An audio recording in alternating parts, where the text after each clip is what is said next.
Climate changes have created coastal changes for Lake Erie. Where we are on the eastern shore of the lake, we get the brunt of winds and waves.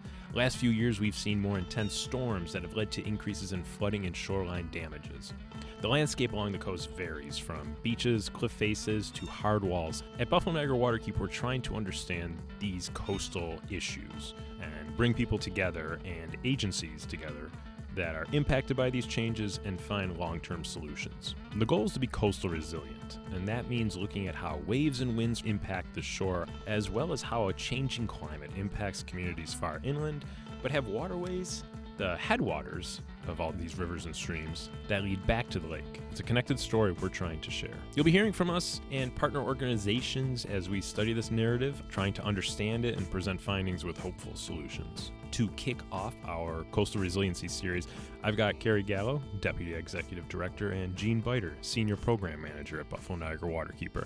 And we're going to talk about how this work happened, how Buffalo Niagara Waterkeeper got involved in studying it, why we're looking at the coastline, why we're talking about being resilient for the coastline, and what this can mean for the community.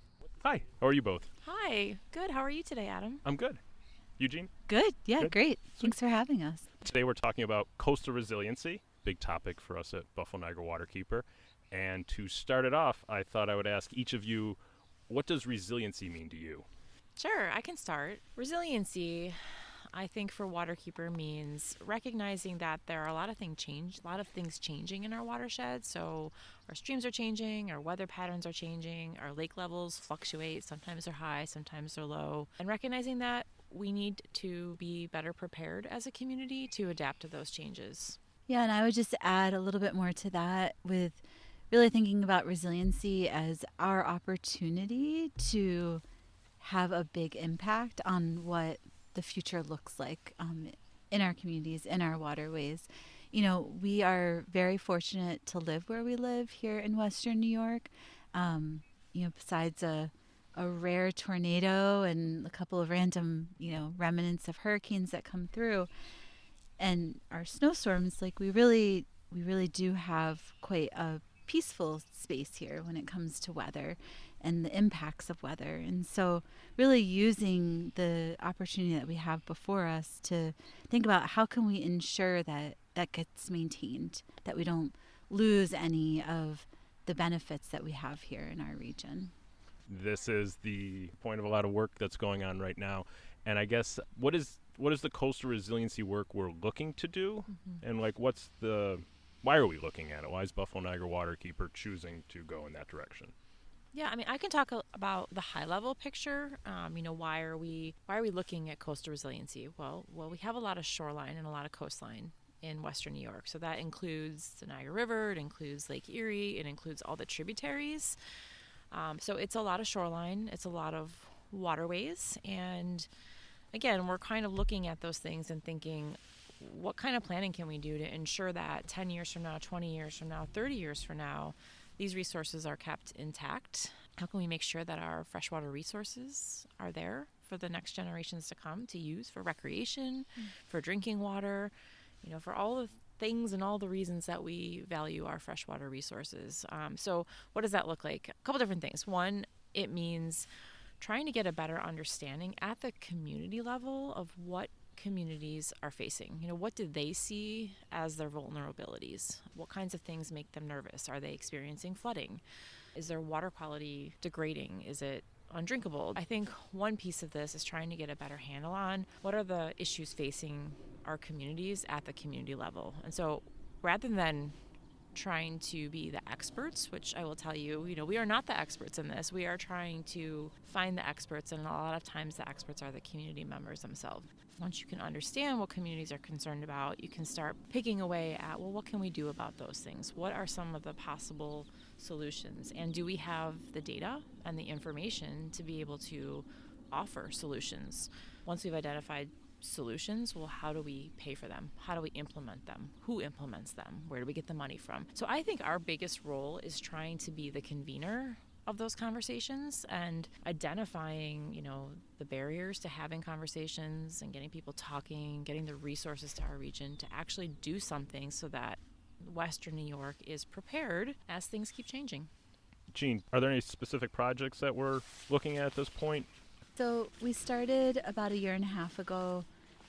We were fortunate to receive some funding through the Ralph Wilson Jr. Foundation that is allowing us to work with the City of Buffalo and other various stakeholders in our City of Buffalo Coastal Resiliency study. And the study is really giving us the opportunity to do some very in-depth modeling that looks at the Lake Erie shoreline in the City of Buffalo and to really start putting in some different climate scenarios to see how the shoreline gets impacted, different weather forecasts and different climate predictions that are out there, tying that into the model to really start looking at, okay, what does it look like 10 years from now when the lake is at a certain level and we get a SAISH event? Where might we see some of those impacts along the shoreline in the neighborhoods that are along the shoreline? So it's been really very insightful. And then that work has now tied into doing it at a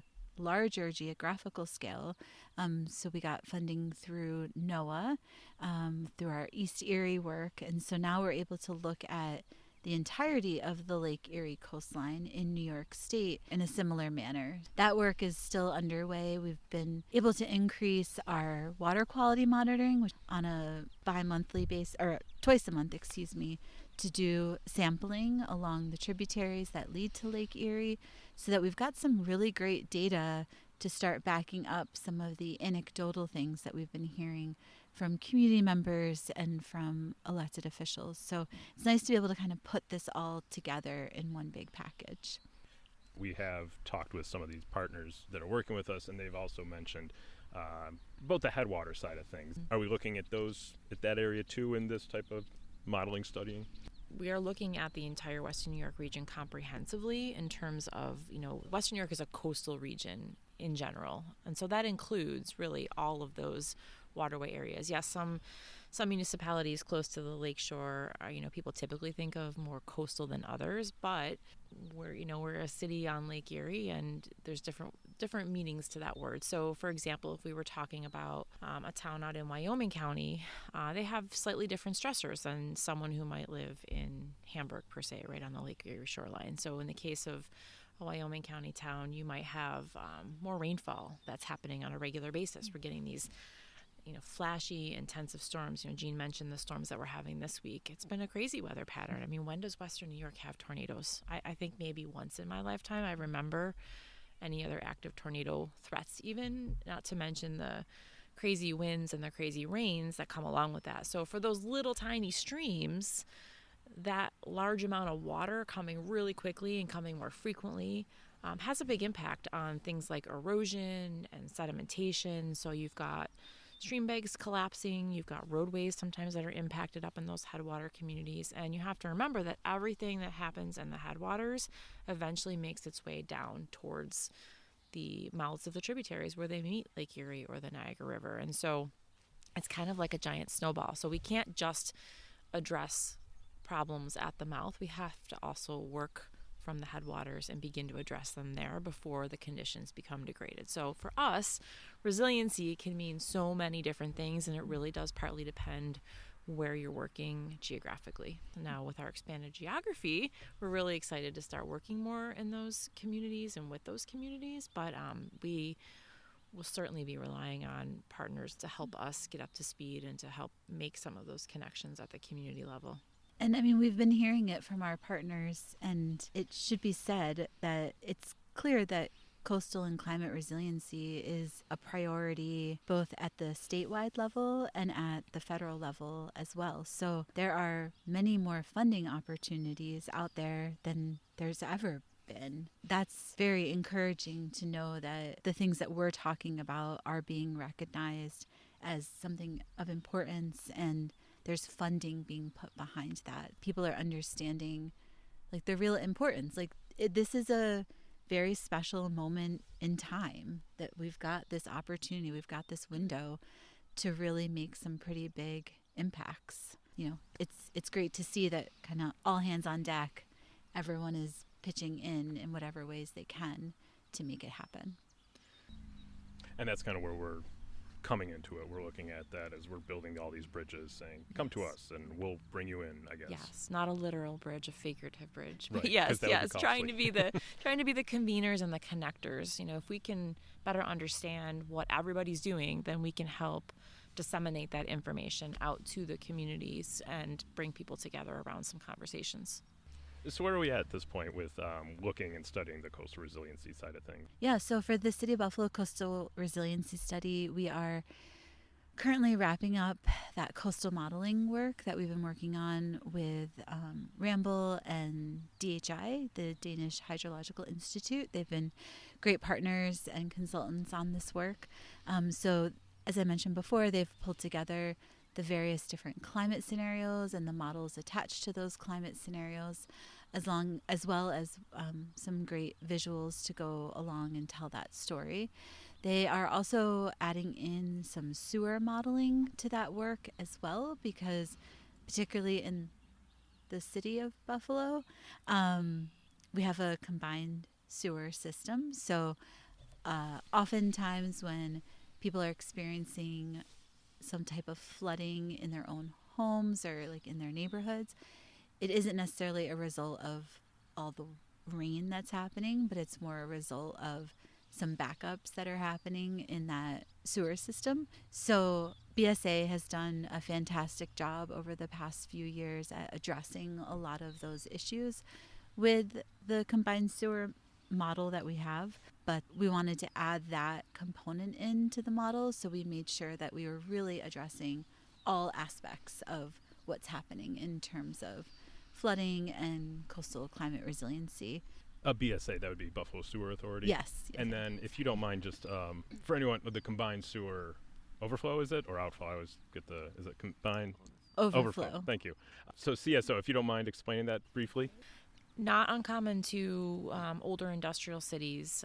Our stormwater and our sewer pipes are combined into one system. So in more, I guess I'll call them modern cities, you would have separate pipes for your stormwater and your sewage. And some of our municipalities that are more recently developed do have this. So not to say that this is applicable to the entire region, but in our more developed older parts of the region, those systems are combined. So you have, your sewer water, your toilet water, essentially, and then you've got all the storm water, all the gray water, things like your washing machine water or your dishwasher water. Those go into the stormwater pipes. They combine and make their way to the sewage treatment plant, wherever that may be for where you live. However, what that doesn't take into account is what happens when it rains. So then it rains, big storm comes, and all this rain starts running off. It's raining as we speak. So all this rain starts running off into the parking lots and going down the drains. Well, now that one pipe gets inundated. It has more water than it can reasonably carry to get to the treatment plant. So the system is built with these outfalls, these exits, if you will. When there's too much water, exit here, here, here. And those exits go right into our tributaries untreated. So now you have untreated sewage water combined with that storm water that's making its way directly into these tributaries before it even gets to the treatment plant to be treated. That's obviously not very ideal for anything you'd want to use your waterways for. It's not great for fish, it's not great for aquatic life, it's certainly not good for drinking water or recreation. Lots of contamination, bacterial contamination carried in sewer water. Sure.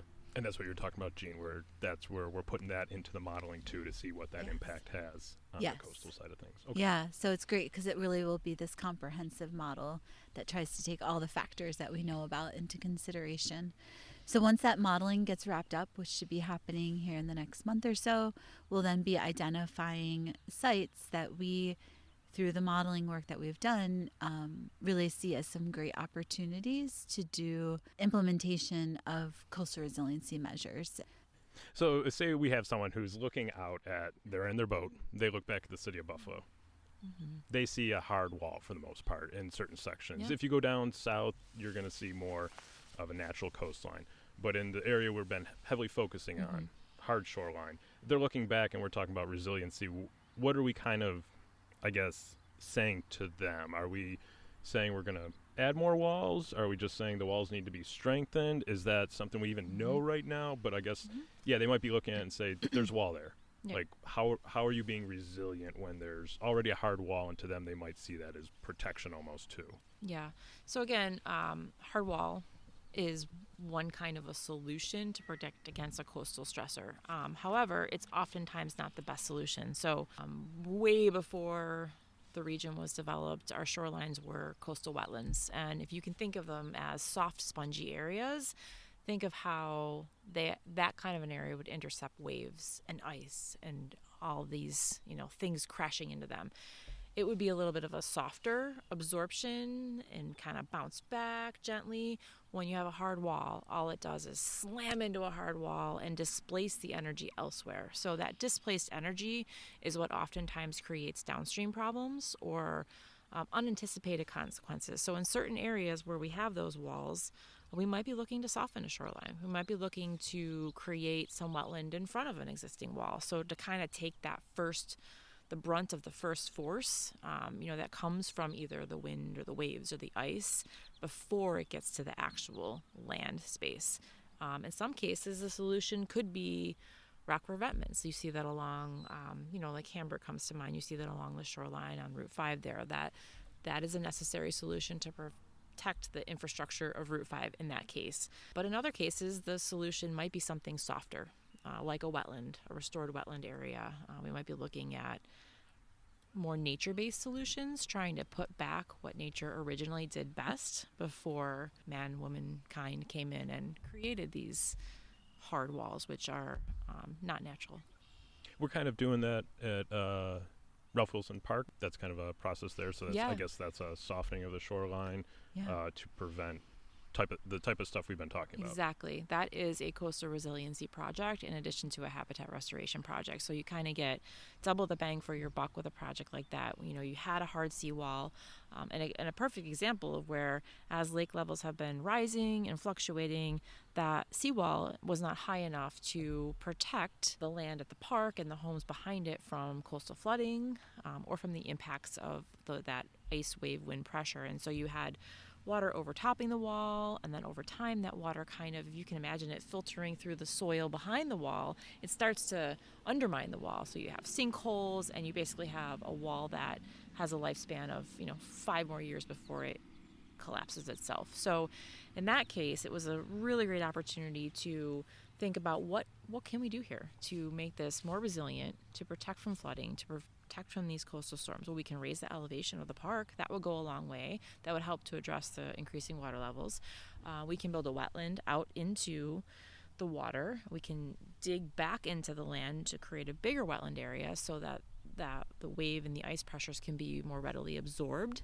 And those things also provide great habitat at the same time. So we really are getting a very innovative project that's happening at Ralph Wilson Park, and it will be a wonderful opportunity for the community to reconnect with its waterfront and also to do it in a safe way. Right now, that park is not safe for the reasons that I described. You have these sinkholes. That's not a safe environment to bring your kids to. And so it will be much safer, better public access. It will be aesthetically beautiful, and there will be a lot more ways to interact with the water. And just anecdotally, we've heard even the work that's happened. So the inlet area that Carrie was just describing, that work is not complete yet, but they've been working on it, in the spring and this past winter as well. And anecdotally, we heard from residents in the area that when we got some of the snow and we got some of the rain over the winter time, they didn't experience the flooding that they would have experienced in the past with that type of precipitation. So the inlet, even though it's not even complete yet, is still doing what the hope was that it would do. So that's really encouraging, and it also will serve as a great model to be able to replicate something like that in other areas along our Lake Erie shoreline as well, because we can show its usefulness, we can show its effectiveness, and now start to do that in other places as well. So it's really exciting. And so that's with all this modeling work, that's the point where we can say, oh, we can now do these projects. And then you're going to look to see where the funding is or the community interest is too, I guess, and exactly build on all that. Yep. So there's a lot of work to do. Yes, Adam.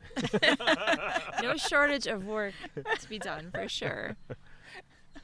So, Jean, we've been talking to some other coastal resiliency partners, I guess, and one question you asked me to ask them How hopeful are you when you're looking at the future? And I'm going to ask that of both of you, and we'll see how you guys answer. Yeah.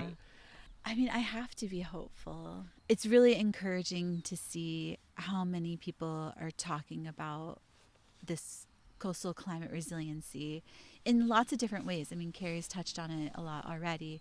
You know, it means a lot of different things to everybody, but kind of underlying, everyone sort of gets, like we're all in this for the right reasons, right? We're all, for the most part, rowing in the same direction with the same intentions, and that makes me really hopeful. I keep saying, like, we just have this one window, and this is the time to really have a big impact.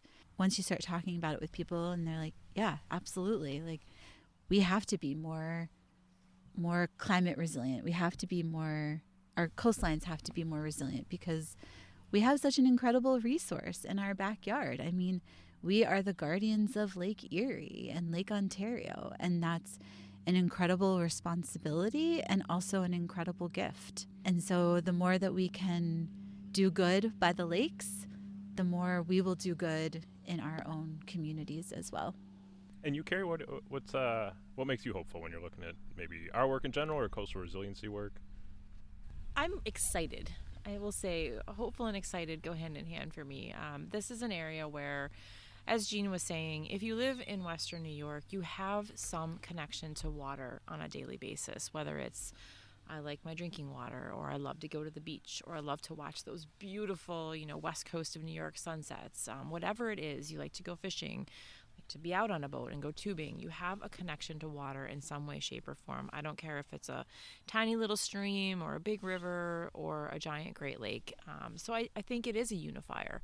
We get to talk about something that's apolitical. It's water. It connects us all. And everybody cares about the place that they live in, whether that's their own personal property or their own town, their county. We're talking about things that people care about and things that affect people's quality of life. And so to be able to be a part of facilitating community conversations, helping communities build their own capacity to be ready to respond or to not have to think about catastrophic events, after they've happened, but to be better prepared, that to me is exciting and hopeful. And it's just a really great opportunity to, again, help bring our community together around a very timely issue. Well, this was great. Thank you both for meeting here. We're actually outside today. Pleasant time to record. So thank you both. Thank you, Adam. Thanks, Appreciate Adam. you taking the time. Go Bills. Before you go, I just want to remind everyone, contributions from individuals are what make this work possible, what Waterkeeper is able to do on a day-to-day basis. For every dollar raised, Waterkeeper leverages that tenfold through securing grants and other funding to help deliver over 60 projects and programs each year. Donor dollars support our efforts to research and monitor our waterways, design projects, advocate for good policies, and even construct habitat and access improvements. These efforts in turn create a significant economic and environmental benefit for our community. In some cases, like our Buffalo River restoration, it has been shown to create a 40-to-1 return. So whether you can give $5 or $5,000 or more, please know your dollars stay local, will be multiplied, and will help make change in our waters and community. And many thanks again to the Buffalo-based band Snowbelt for their intro and outro music in this episode. You can find their songs and albums, including their latest album, Norris Avenue, on all streaming services. Check them out. Thanks again for listening. Be well and do good.